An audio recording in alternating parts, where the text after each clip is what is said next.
Howdy, folks. Spencer here, and today the initial announcement blog for the upcoming 15th anniversary was accidentally posted earlier this morning and then very quickly pulled. Thankfully, it was up long enough that VX922 over in the CasualSAB Discord was able to get a copy of it, so today I'll be breaking down everything we now know about the upcoming 15th anniversary event. As always, chapters to each topic are listed down below. Today's video is brought to you all by the STO Discord, a community-driven server for like-minded gamers to come together and share in their passion for all things Star Trek Online. Whether you're looking for a place to learn more about the game or an active community running events on PlayStation, they've got you covered. And for the PlayStation folks here, they run monthly giveaways including a $10 PSN gift card. The STO Discord is all about bringing players together, so if that's what you're looking for, head on over to discord.gg/stocoms or hit the link in the pinned comment down below. Thanks again to the STO Discord for sponsoring today's video. The first bit of news here is that Jonathan Del Arco will be joining the roster of Star Trek actors in the game. Jonathan portrayed Hewitt in both The Next Generation and Star Trek Picard. So for those of you that follow the news, this isn't actually surprising, as Jonathan Del Arco had posted back in early December showing him in a recording studio, along with a statement, quote, bringing back to life a beloved character we all thought was long gone, more in January, end quote. So this reveal isn't that surprising, and I know many of you are not happy with how things ended for his character in Season 1 of Star Trek Picard, so it'll be good to see if the STO team is able to give Hugh a better outcome. And along with this, I imagine they're also going to take the opportunity of him recording for the game to go back in and add some lines for Hugh into earlier content. We've seen them do that with prior voice actors where when they actually got the actor in, they would go in, have them record content for earlier stuff in the game, and then they would modify it to fit that character in or to better adjust what they had there for the character. So it'll be really interesting to see what all they're able to do here with Hugh. And like I said, I hope they're able to give him a better outcome than what happened to him in Season 1 of Picard, because that was quite rough. And this announcement does also confirm that this is indeed Hugh over to the left here in the picture that we got for the Kings and Queens lore blog. And over to the right is 7 of 9. So it'll be interesting to see how that story content plays out with both Hugh and, I assume, 7 of 9 making an appearance. Now, heading over to the blog, just be aware that this is not in dark mode, so be ready for a very bright white screen.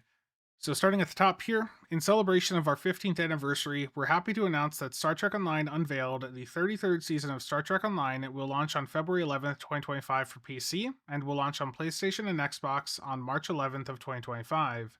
In this new Star Trek Online season, you can dive into new story content within the Axiom episode, a 15th anniversary event, updates to the Infinity Lockbox, and more. In Star Trek Online Unveiled, a new and far more sinister Borg incursion is taking place in the Ramazad system. While responding to a request for help from Hugh, renowned cooperative Borg faction leader and executive director of the Reclamation Project, you will discover the damaged and abandoned ship of Etherian leader Thason Fay in the Delta Quadrant. Mounting a search and rescue mission, you must reunite with familiar faces in order to uncover the truth about what went wrong with the Harmony.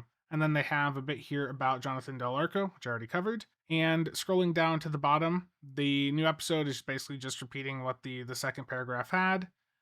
And then we have the 15th anniversary event, and the ship here, they have announced it is the Garratt Command Alliance Dreadnought Cruiser. So we know it's going to have a commander command, given it's got command in the name.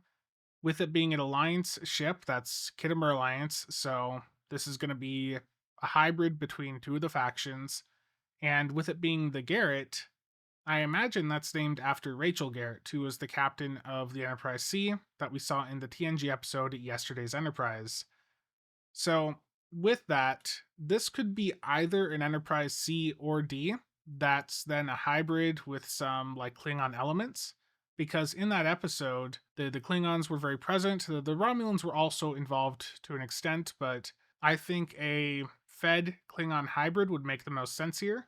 And if we're looking at an Enterprise C or D base with some Klingon elements added in, I'd be very, very curious to see what they've done design-wise with that. And with this being a Dreadnought cruiser, that should mean it's going to be either a 5-3 or 4-4 weapon setup. And typically, if I recall, Dreadnought cruisers tend to also have a hangar bay, so hopefully that is also the case here. And looking at the sortable filterable ship list, and I will have a link to this down below for those of you wanting to play around with it yourself, Every Dreadnought cruiser in the game does indeed have a hangar bay, and yeah, it's either 4-4 or 5-3 on most of them, and there is just the one exception, that foregone ship from a couple years ago that was 3-5. And with command, there's quite a few of these in here that already have command, so there's going to be quite a few ships that we're going to be able to compare this new ship to. It's just a question of what the secondary specialization ends up being on it. Now, when it comes to the visuals, keep in mind that the Kittimer Alliance ships are not going to be kit bashable with the ships that they're based off of. So whether this is based off an Ambassador or a Galaxy, just keep that in mind. You're not going to be able to make it actually look like a stock Ambassador or Galaxy. It's going to have that unique aesthetic to it. But they've done a pretty good job over the years with these Kittimer Alliance ships. There was the Kittimer Alliance Battlecruiser, which I know many of you were big fans of, the Tamir, the Jirok, and the Rex most recently.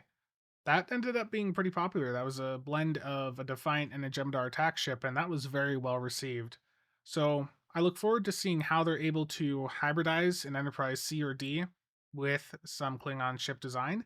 I'm curious to hear what you guys think about that, and I'm very curious to see what the full stats on this thing are. But with the anniversary event still being like 3 weeks out, just keep in mind, we're probably not going to have the stats of this until like a couple days before the anniversary event actually drops.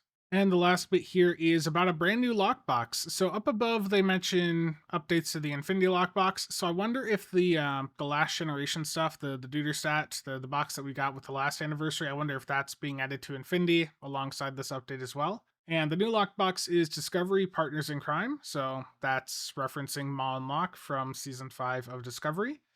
And this includes a brand new Grand Prize starship, the Breen SAR Intel Courier, and it also contains an entirely new selection of rewards inspired by Season 5 of Star Trek Discovery, accompanied by new items for purchase in the Lobi store.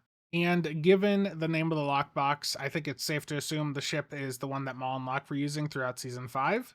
So this is a smaller ship.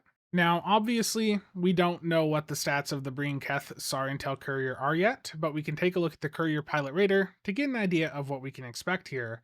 So, with the Courier Pilot Raider, this ship was not very well received because of the specialization combo it had. The Pilot Merc Worker specialization combo is one of the specialization combos this game has. So the Breen having an Intel commander, that already is going to put it ahead of what the Courier Pilot Raider had for the bridge officer setup.